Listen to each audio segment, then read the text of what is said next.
Noah was a 10-year-old boy known for his curious mind and boundless imagination.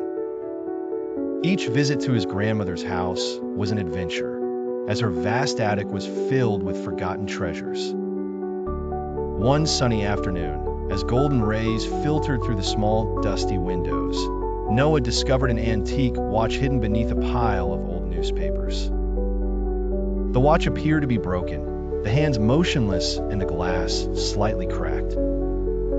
Yet, Noah felt a strange attraction to it. Determined to learn more, he began to carefully wind the mechanism. Suddenly, a soft and magical melody escaped from the object, and the attic seemed to fill with sparkling light. Before he could comprehend what was happening, Noah found himself transported to a breathtaking world, the land of lost time.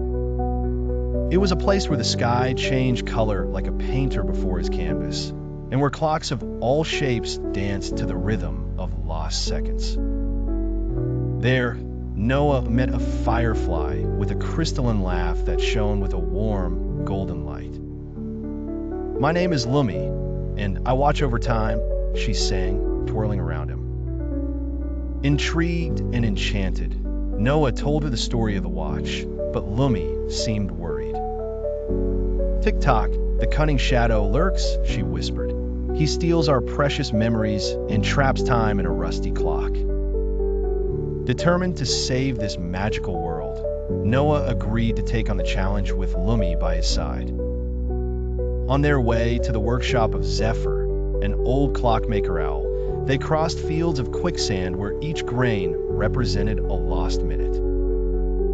Zephyr, adjusting his glasses, listened intently. "The key to repairing the heart of time lies in the memories locked away," he said gravely. "You must free them by confronting Tick-Tock. But be careful, he can manipulate time in many ways." Armed with courage, Noah and his friends entered the dark lair of Tick-Tock, an old tower where the walls were lined with stolen memories. The laughter of children echoed like a sad melody. Tick-Tock, a sinister figure with piercing eyes, tried to hypnotize the boy, but Lumie, with her bright light, managed to disperse his shadow. In a flash, Noah hurled the watch towards the shadow, and the rusty clock containing the memories began to vibrate. The hands started to turn again, and the laughter intensified until it became the symphony of time regained. With the heart repaired, the land of lost time returned to its splendor. Noah then understood the importance of every moment and how clinging to the past could rob one of wonderful present seconds. Upon his return to the attic, the watch lay quietly among the newspapers.